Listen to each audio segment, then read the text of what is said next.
Welcome back to another episode of Ethicast. This is our thought leadership feature. Hope you all enjoyed our Bella Ask episodes featuring my colleagues Erica Salmon Bird and Bill Coffin.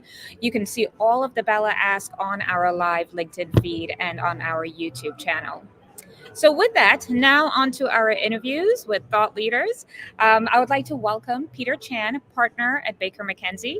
Peter brings 2 years, 2 decades, not years, 2 decades of experience at this SEC to his litigation and counseling work. And I am so pleased to bring Peter in to share his insights and thoughts on the topic of the SEC's proposed new rules and AI.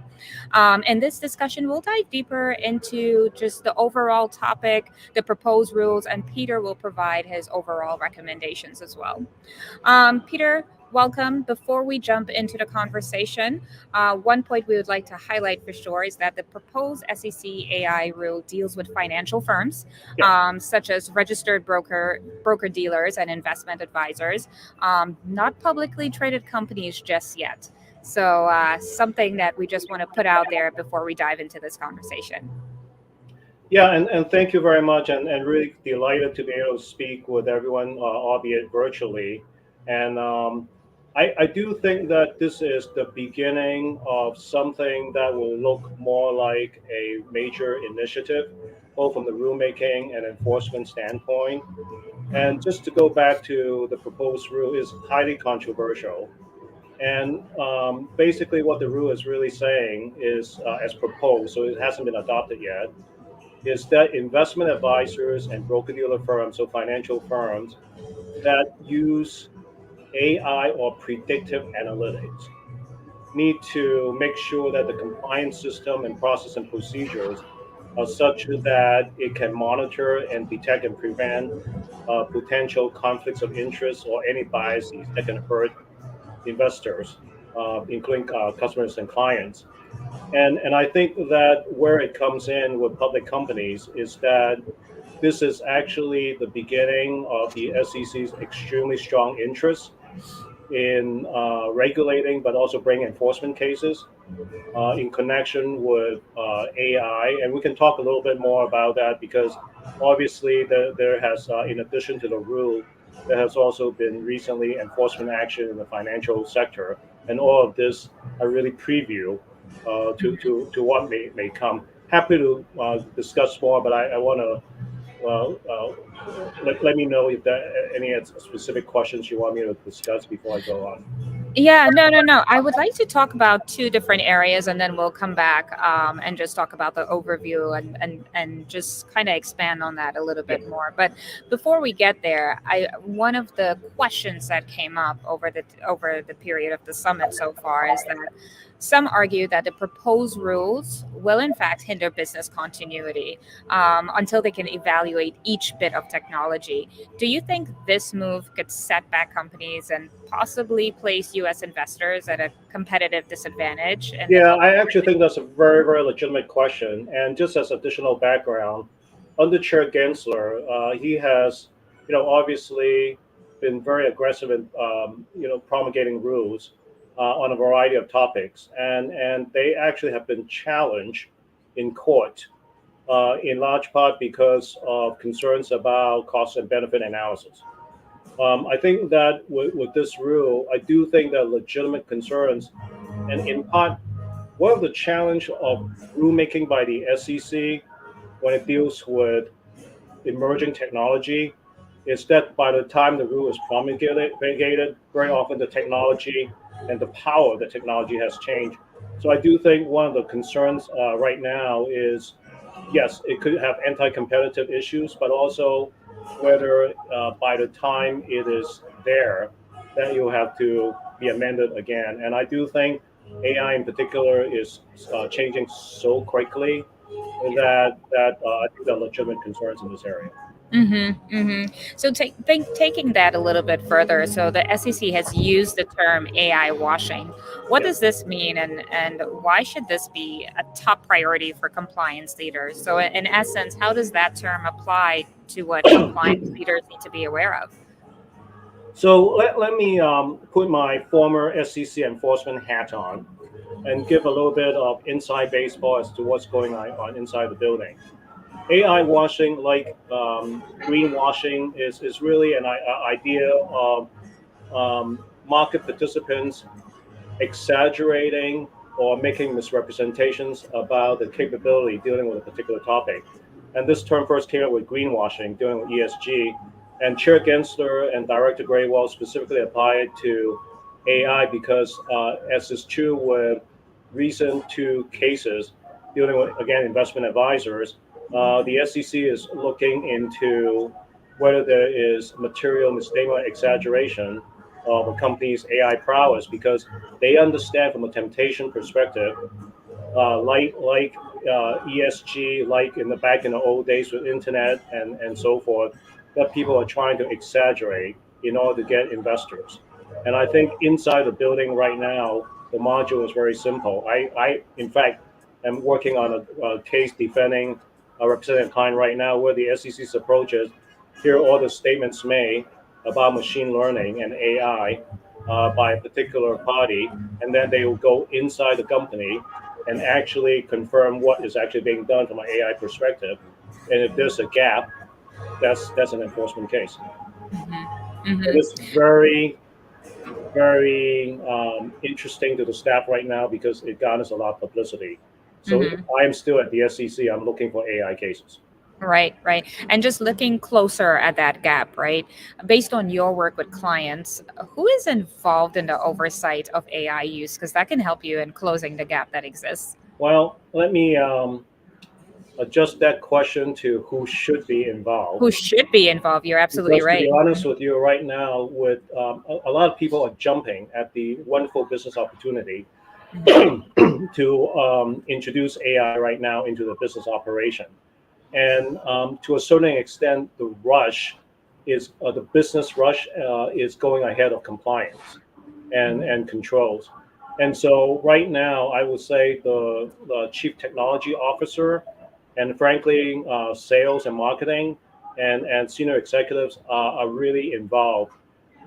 My concern right now with a lot of the public companies is that compliance and ethics officers and also other folks that deal with internal control are not fully at the table.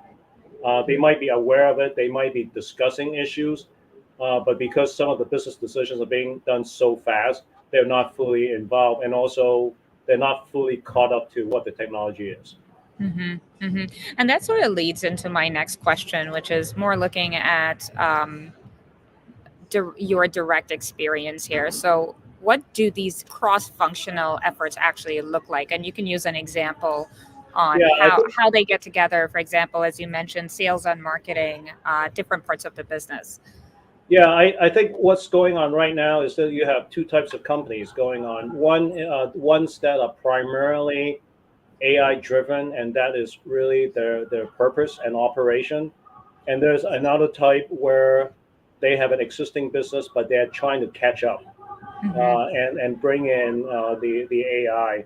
And I Right. think in terms of the cross function, definitely management, but very often the chief technology officer, it depending on the situation, it could be a chief information officer. But depending on the use of it, it can obviously bring in internal financial analysis. So it could be the CFO control and so forth. More often than not, compliance and ethics and obviously legal are involved.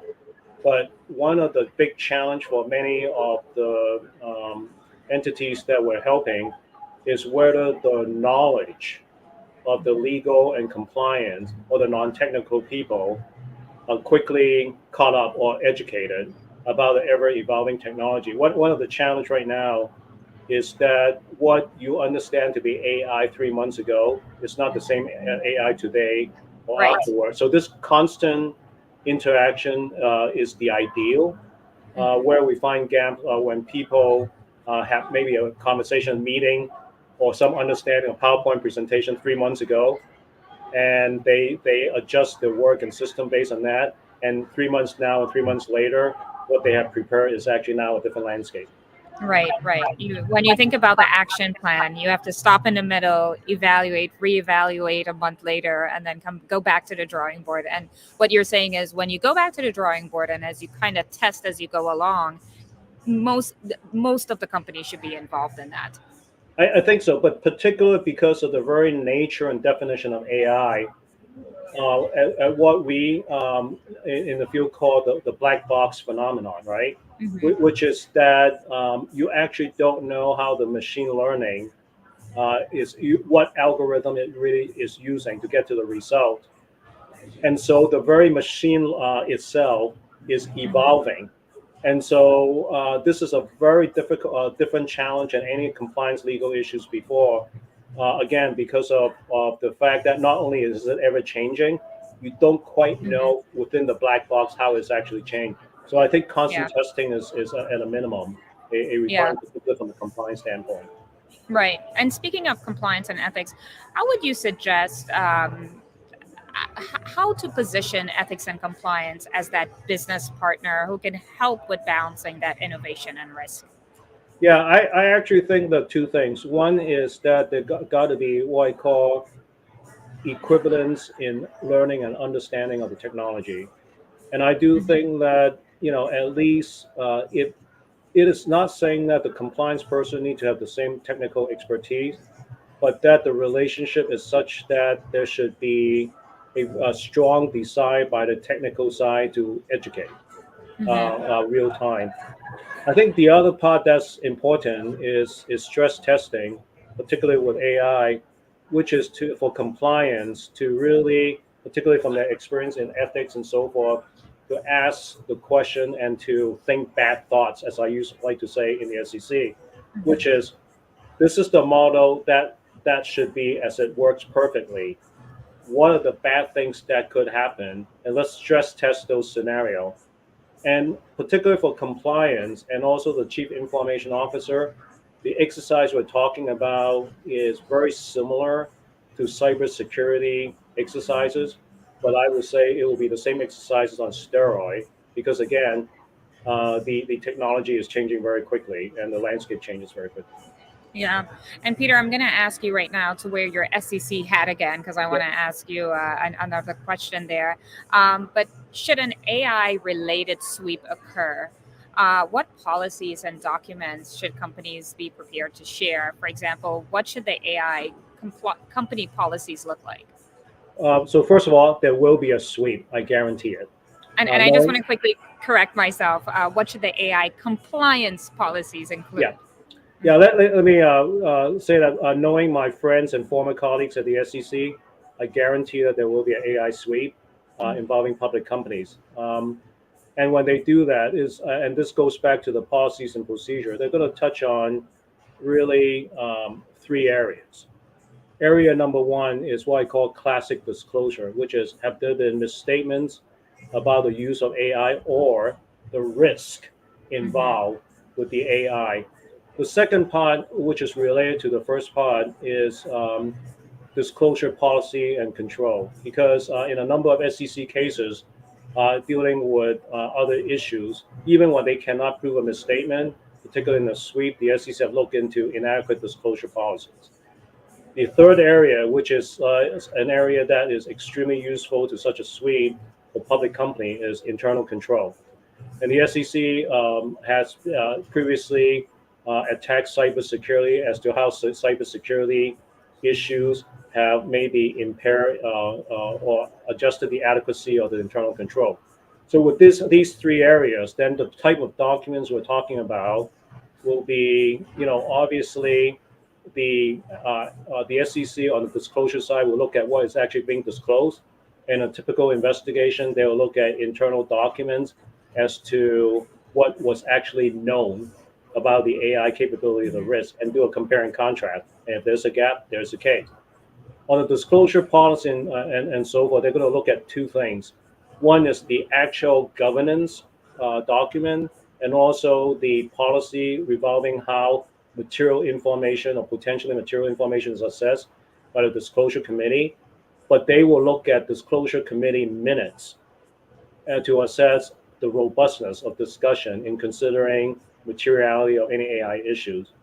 And then with internal control, now we're talking about basic blocking and tackling, dealing with transaction ledgers and so forth. And I think the type of document is more amorphous because it really depends on, in my mind, the company needing to assess when they do use AI, how it may affect areas of internal control dealing with the financial data, the customer data, and so forth.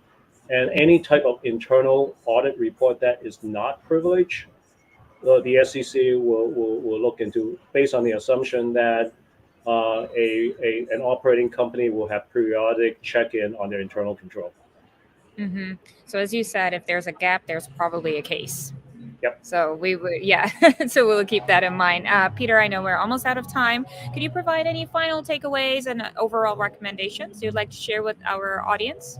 Yeah, I think it's really two-step. One is before a company introduce AI technology internally or of outward facing, I think they should create a safe space, so to speak, where they can test the technology and see how it is being used and what the effect is. And so before it is being incorporated or attached to the technical system of the company. Because one of the things we have learned when I was at the SEC very often is that when people introduce a new technology and not adequately tested, bad things happen and people don't even Of course. think about it. I think the second part, again, is something I think I have probably overemphasized, is constant testing by a human or teams of human once the AI is introduced, because what is safe today may not be safe 3 months from now. Mm-hmm. And the way how quickly technology moves, it may not be. It might just only take the next week or a matter of days. Particularly in a black box scenario. Exactly. Good. Excellent point. So, Peter, I know we're out of time. Thank you so much. Appreciate your insights. For everyone on the line, you just heard from Peter Chan, partner at Baker McKenzie. Peter, thank you again for joining Thank you us. very much. Can't wait to Bye-bye. have you back. Bye. Bye-bye.